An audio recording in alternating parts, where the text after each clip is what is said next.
श्री स्वामी समर्थ. स्वामी महाराज तुमच्या सर्व चांगल्या इच्छा पूर्ण करो ही स्वामींच्या चरणी प्रार्थना करते आणि आजच्या व्हिडिओला सुरुवात करते. पण त्या अगोदर चॅनलवरती नवीन असाल तर सबस्क्राईब करा आणि शेजारील बेल आयकॉनलाही प्रेस करा, म्हणजे माझ्या सर्व नवीन व्हिडिओंचं नोटिफिकेशन तुम्हाला मिळेल आणि तुम्ही एक पण व्हिडिओ मिस करणार नाही. यंदा अक्षय तृतीया ही 10 मे रोजी आहे. तर अक्षय तृतीयेच्या दिवशी दानाला विशेष महत्त्व असतं. अक्षय तृतीयेच्या दिवशी आपण जेव्हा कोणत्या वस्तू दान करू तर त्याचं जे पुण्य आहे कधी ना कधी कुठे ना कुठे कोणत्या ना कोणत्या रूपामध्ये आपल्या सोबत राहतं. म्हणजेच काय, एखाद्या खूप मोठ्या आपण अडचणीत कधीतरी सापडलो तर हेच जे पुण्य आपण आता दान केलेले आहे तर ते पुण्य आपल्याला कामी येत असतं. कारण बघा, आपण ज्या वेळेस देतो त्यावेळेस परमेश्वर आपल्याला देत असतो, हे नेहमी लक्षात ठेवा. नुसतं घेण्याची भावना जर आपण आपल्या मनामध्ये ठेवली तर कधीच आपल्याला आपल्या परमेश्वराची साथ मिळत नाही. त्यामुळे अक्षय तृतीयेच्या दिवशी काही वस्तू दान करणं, प्रामुख्याने आता या ज्या काही वस्तू आहेत ह्या वस्तू जर तुम्ही दान केल्या तर नक्कीच ह्याचं जे पुण्य आहे तर ते नेहमी अक्षय आपल्यासोबत राहील. अक्षय म्हणजे कधीही क्षय न होणारं पुण्य.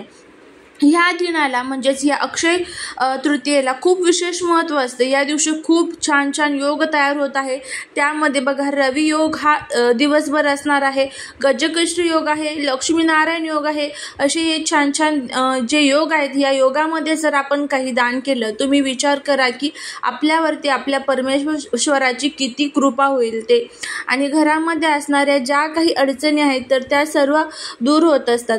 तर आता चला आपण बघूया की अक्षय तृतीयेला आपल्याला कोणकोणत्या वस्तू आहेत तर त्या दान करायला पाहिजे आणि त्या आपण दान केल्याने आपल्याला आपल्या जीवनातील कोणत्या त्रासापासून आपली सुटका होणार आहे याबद्दलची सुद्धा आपण माहिती घेऊया. तर आता बघा, अक्षय तृतीयेला कुमकुम दान करणे शुभ मानले जाते. जे विवाहित जीवन जगत आहेत त्यांनी विशेषतः दान करावे असे मानले जाते की यामुळे तुमची आणि तुमच्या जोडीदाराची जवळीक वाढते आणि नाते मजबूत होत असते. कुमकुम म्हणजे सर्वांनाच माहीत आहे की जे आपलं कुंकू असतं तर ते तुम्ही एखाद्या मंदिरामध्ये, देवीचं जे मंदिर असतं बघा, तर तिथे तुम्ही दान करू शकता. कितीही यथाशक्ती तुम्हाला जमेल तितक्या रुपयांचं कुंकू हे जे आहे ते तुम्ही एखाद्या देवीच्या मंदिरात, एखाद्या मंदिरामध्ये तुम्ही दान करा.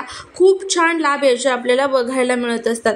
त्याच्यानंतर दुसरं म्हणजे अक्षय तृतीयेच्या दिवशी भुकेल्या किंवा गरीब व्यक्तीला धान्य दान करा. असे मानले जाते की दान करणे हे एक अतिशय पूर्ण आहे, ज्यामुळे जीवनात आनंद आणि समृद्धी येते. तर तुम्ही एखाद्या व्यक्तीला काही दान तुम्ही करू शकत नाही ना, तर तुम्ही घरामध्ये तुमच्या घरामध्ये जे काही धान्य आहे तर ते धान्य तुम्ही दान करा. बघा, याचे खूप छान लाभ आणि फायदे हे आपल्याला बघायला मिळत असतात. त्यानंतर दुसरं, हिंदू धर्मात पूजा करताना सुपारीचा वापर केला जातो.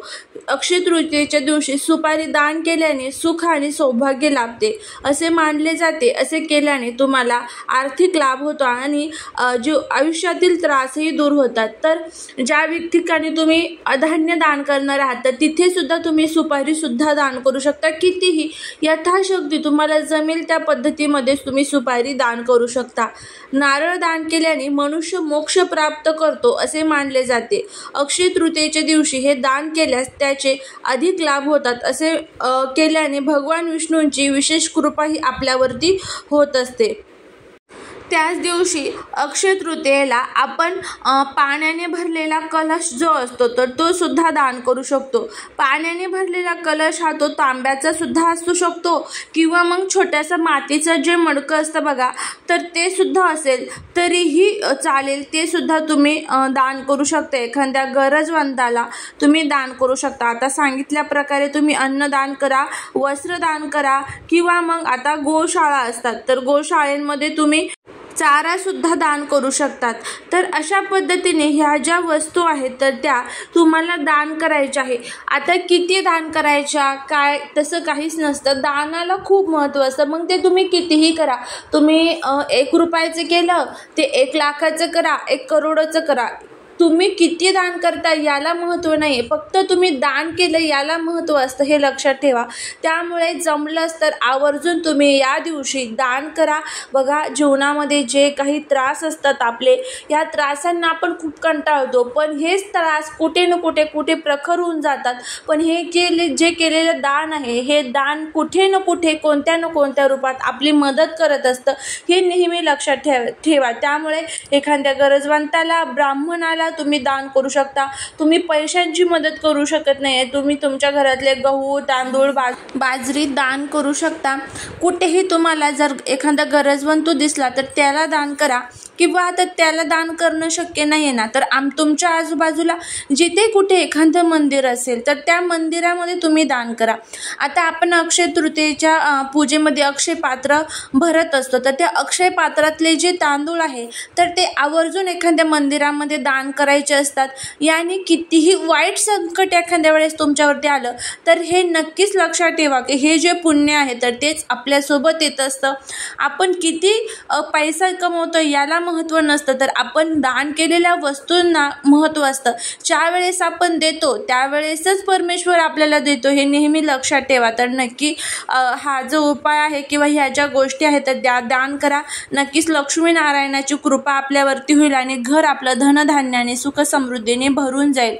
तर चला, आजची झालेली माहिती जर तुम्हाला आवडली असेल तर व्हिडिओला नक्कीच लाईक करा, चॅनलला सबस्क्राईब करायला विसरू नका. भेटूया पुढच्या नवीन व्हिडिओत. श्री स्वामी समर्थ.